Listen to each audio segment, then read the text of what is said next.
Kuna watu huwa wanadhani kwamba mimi nikiwa nazungumza negatively kuhusiana na dini, wanadhani kwamba mimi ninapinga uwepo wa Mungu au nguvu za Mungu. Hebu ngoja niliweke wazi hili, ni kwamba mimi ni Mkristo, mimi nina misingi ya Kikristo, ninajua vizuri Ukristo, ninauelewa.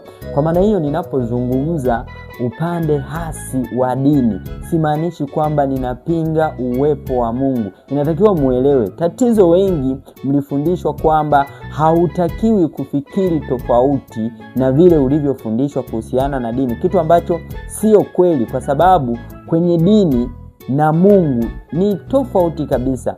Kuna dini na kuna Mungu.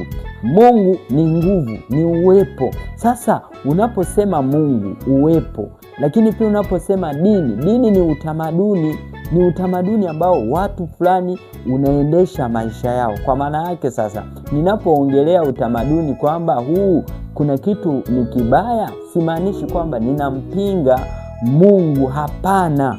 Ila utamaduni una mifumo ambayo mimi ninaiona kabisa kwamba ni unyonyaji, ninaielewa vizuri dini ambayo ninaiongelea. Kwa hiyo asitokee mtu akasema kwamba ninapinga uwepo wa Mungu, hapana.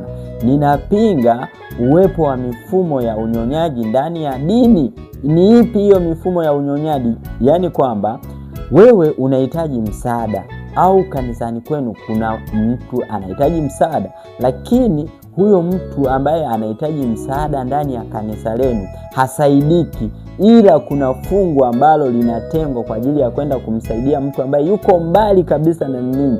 Kwa nini msitengeneze utamaduni wa kumsaidia huyu ambaye yupo ndani ya kanisa, ila mnaenda kumsaidia mtu ambaye hata hawajui? Kwa maana hiyo, huo ni mfumo wa unyonyaji, kwamba wanyonye wengi kwa faida ya wachache. Yaani kiufupi, dini ina mifumo ya ubepari ambayo imefunikwa kwa jina la Yesu. That's why watu wengi hawawezi kuiona. Ili ukikaa nje ya dini utaiona mifumo ya unyonyaji. Kitendo cha dini kumiliki taasisi kama vile shule, hospitali, halafu waumini wake wakashindwa kuzitumia kwa sababu gharama ni kubwa, huo nao ni unyonyaji.